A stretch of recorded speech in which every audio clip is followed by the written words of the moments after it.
할렐루야. 새로운 달이 시작되었습니다. 6월의 첫날을 말씀으로 여는 모든 성도들께 하나님의 은혜와 평강의 축복이 함께 하시길 기도합니다. 오늘 우리의 삶을 인도하실 하나님의 은혜를 기대하며 주시는 말씀 앞에 하나님을 향한 소망의 복음을 붙드시는 성도님들 되시기 바랍니다. 6월 1일 말씀으로 여는 아침 시작하겠습니다. 오늘 우리에게 주신 하나님의 말씀 시편 1편 1절에서 6절 말씀입니다. 복 있는 사람은 악인들의 꾀를 따르지 아니하며 죄인들의 길에 서지 아니하며 오만한 자들의 자리에 앉지 아니하고 오직 여호와의 율법을 즐거워하여 그의 율법을 주야로 묵상하는도다. 그는 시냇가에 심은 나무가 철을 따라 열매를 맺으며 그 잎사귀가 마르지 아니함 같으니 그가 하는 모든 일이 다 형통하리로다. 악인들은 그렇지 아니함이며 오직 바람에 나는 겨와 같도다. 그러므로 악인들은 심판을 견디지 못하며 죄인들이 의인들의 모임에 들지 못하리로다. 무릇 의인들의 길은 여호와께서 인정하시나 악인들의 길은 망하리로다. 아멘. 출애굽기 25장부터 32장까지는 모세가 시내산에 올라 하나님의 말씀을 받기 위해 40일을 시내산에 머물며 성막 제작과 제사장 위임에 관한 구체적인 말씀을 받는 시간입니다.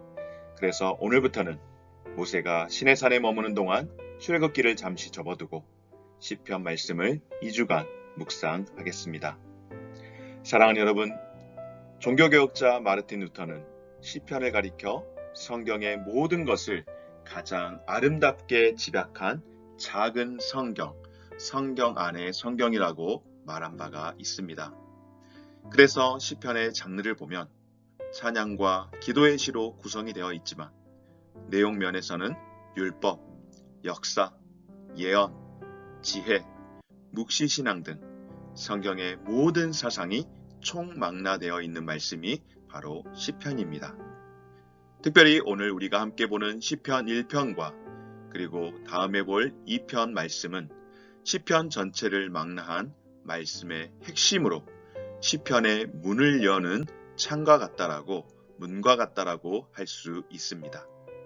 또한 시편의 장르가 대부분 찬양과 기도로 구성되어 있다면 시편 1편은 교훈시로 구성이 되어 하나님 앞에서의 인생은 두 부류의 인생이 있음을 정의하고 그 말씀을 통하여서 여호와께 인정받는 인생, 또한 여호와께 인정받지 못하는 망하는 인생으로 그렇게 우리에게 정의하고 있습니다. 사랑하는 여러분, 두 부류의 인생에는 하나님 말씀을 묵상하고 따르는 의인의 길과 하나님께서 인정하시는 의인의 길과 죄와 교만으로 점철되는, 그래서 결국은 망하게 되는 악인의 길이 있습니다. 그래서 고난이 닥칠 때 믿음의 사람은 하나님 앞에 문제와 마음을 토로하며 도움을 간구함으로 승리를 경험하게 됩니다. 오늘 첫 번째로 함께 살피기를 원하는 인생은 어떤 인생인가? 특별히 1절에서 3절 말씀 가운데 복 있는 사람의 삶을 다루고 있습니다. 여러분, 복 있는 사람은 악인들에게는 부정적 태도를 취하고 하나님께는 긍정적 태도를 보입니다. 복 있는 사람은 그 일상의 삶에서 따르고 서고 앉는 세 가지 행위에서 분명한 판단을 하는 것입니다. 오늘 1절 말씀 가운데 복 있는 사람은, 복 있는 사람들이여 들으라. 복 있는 사람들은 어떠한 삶을 사는가? 악인들의 꾀를 따르지 아니하며 죄인들의 길에 서지 아니하며 오만한 자의 자리에 앉지 아니하고. 아멘. 첫째, 악인들의 생각을 따르지 않는, 그들의 사고방식에 영향을 받지 않는 삶입니다. 둘째는 죄인들의 길에 서지 않아서 그들과 다른 인생길을 택하는 삶입니다. 셋째로 오만한 자리에 앉지 않아서 그들과 교제하지 않는 자의 삶을 사는 것. 그것이 바로 복 있는 자의 삶으로 악인들에게는 부정적 태도로 삶을 대변하는 인생이 바로 복 있는 삶이라고, 복 있는 인생이라고 말씀을 합니다. 또한 복 있는 사람은 어떠한 삶을 살아가는 삶인가? 오늘 2절 말씀 가운데 오직 여호와의 율법을 즐거워하며 하나님의 말씀을 즐거워하고 그의 율법을 주야로 묵상하는 자로다. 아멘. 여러분, 복 있는 사람은 자신의 즐거움을 무엇으로 삼습니까? 바로 여호와의 율법, 하나님의 말씀으로 자신의 즐거움을 삼고 그것을 두고 밤낮 그 율법을 묵상하는 삶입니다. 특별히 여기에서 묵상한다라고 하는 것은 말씀을 중얼거리듯 곱씹는다라고 하는 것으로 우리가 되샘직임질하는 짐승 가운데에 소를 보면 소는 하루 종일 무엇을 먹는지 계속해서 그 입모양이 오물오물거리는 것을 봅니다. 바로 이와 같이 소처럼 곱씹는 것입니다. 여러분, 소는 위가 4개가 있다라고 하죠. 그래서 여물을 먹으면 그것을 한 번 먹고 배설하는 짐승이 아니라 첫 번째 위에서 두 번째로, 두 번째에서 세 번째로, 세 번째에서 네 번째 위까지 넘기면서 그것이 다 돌고 돌아서 정말 우리가 보기에는 그냥 풀떼기 같고 특별한 영양가도 없어 보이지만 그것을 되새김질해서 씹고 씹고 또 씹어서 완벽하게 소화해내는 짐승이 바로 소라고 하는 짐승인데요. 바로 말씀을 그렇게 중얼거리듯 곱씹고 되새김질해서 또 곱씹는 소와 같이 묵묵하게 말씀을 되새기는 삶, 묵상하는 자의 삶을 사는 것, 그것이 복 있는 자의 삶입니다. 그런 삶은 어떤 삶인가? 늘 말씀이 가까이 있고 늘 말씀과 함께하는 삶인 줄 믿습니다. 그래서 그런 사람은 어떻게 될까요, 여러분? 오늘 3절 말씀을 통하여 그는 시냇가에 심은 나무가 철을 따라 열매를 맺으며 그 잎사귀가 마르지 아니함 같으니 그가 하는 모든 일이 다 형통하리로다. 아멘. 하나님 말씀을 인생의 인도자로 삼는 사람은 시냇가에 심은 나무가 시들지 않고 열매를 맺듯 때를 따라서 열매를 맺듯 성공적인 삶을 살아갈 줄 믿습니다. 사랑하는 여러분, 열매는 언제 맺어질까요? 열매는 내가 원한다고 아무 때나 맺는 것이 아니죠. 바로 때가 되어서 열매를 맺는 것입니다. 아무리 좋은 나무라고 해도 사시사철 열매를 맺지는 않습니다.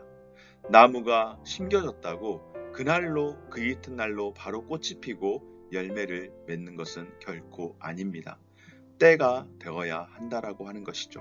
어떠한 때가 되어야 할까요? 말씀을 묵상하고 순종한다고 해서 즉각적으로 좋은 일만 생기는 것이 결코 아니라는 것이죠.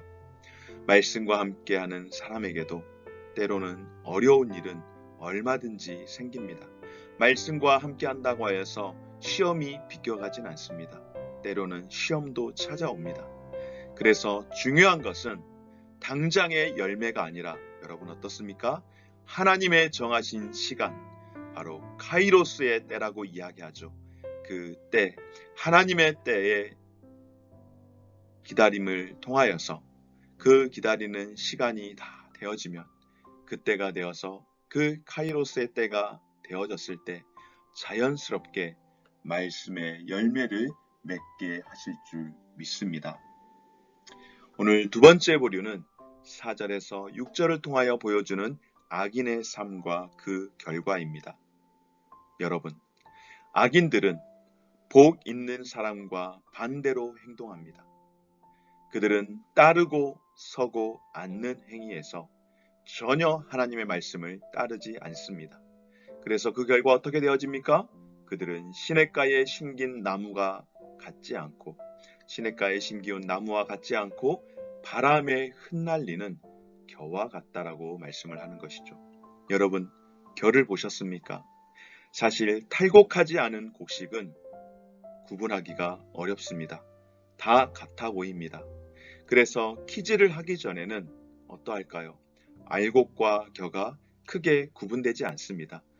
알곡과 겨를 구분해 놓으면은 이것이 알곡이고 이것이 겨구나 하고 알지만은 구분하기 전 함께 섞어 놓으면은 구분하지 못합니다. 색깔도 모양도 너무 비슷하죠. 그러나 여러분, 퀴즈를 하게 되면 어떻게 될까요? 알곡은 묵직하여서 가장 안쪽으로 들어오게 되어지고 겨는 바람 타고 계속해서 날아가므로 확실하게 구분이 됩니다. 겨는 퀴즈를 하게 되면 가벼운 바람에도 금방 날아가고 알곡만 남는 것이죠.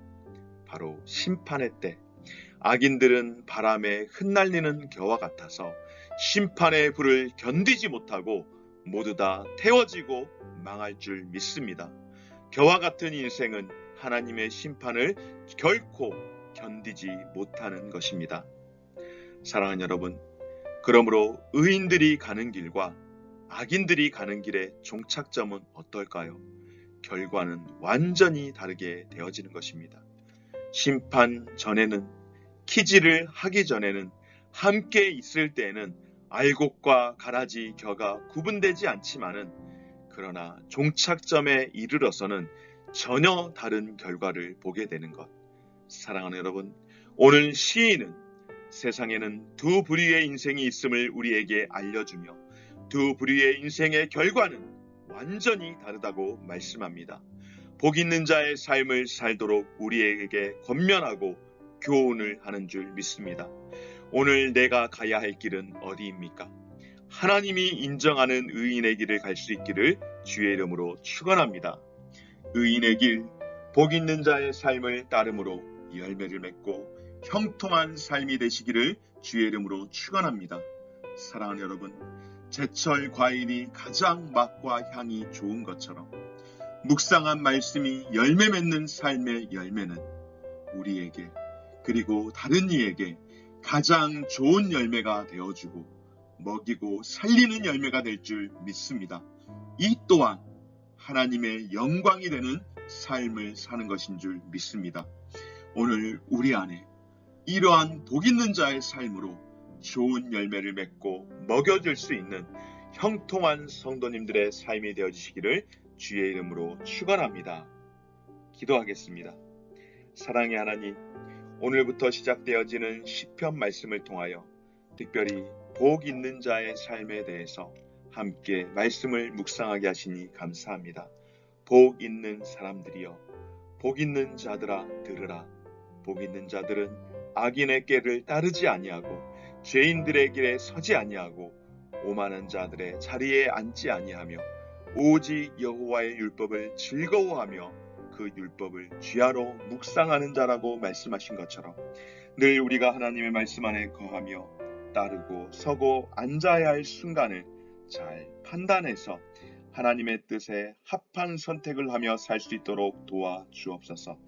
훗날 거친 세상의 바람 가운데에 흩날릴 때에 겨가 같은 인생은 다 날아가게 되어지고 하나님의 그 뜨거운 불 심판 앞에서 견디지 못하지만 하나님의 말씀을 사랑하고 읊조리며 즐거이 살아가는 삶은 결과적으로 시냇가에 심은 나무가 철을 따라 열매를 맺으며 형통한 삶을 살아가는 것처럼 좋은 열매를 통하여서 많은 사람들에게 먹이며 하나님의 영광된 삶을, 사람을 살리는 인생을 살아갈 수 있도록 도와주옵소서. 감사드리며 예수님 거룩하신 이름으로 기도드립니다. 아멘. 하늘에 계신 우리 아버지여, 이름이 거룩히 여김을 받으시오며 나라가 임하시오며 뜻이 하늘에서 이루어진 것 같이 땅에서도 이루어지이다. 오늘 우리에게 일용할 양식을 주시옵고 우리가 우리에게 죄 지은 자를 사하여 준 것 같이 우리를 시험에 들게 하지 마시옵고 다만 악에서 구하시옵소서. 나라와 권세와 영광이 아버지께 영원히 있사옵나이다. 아멘.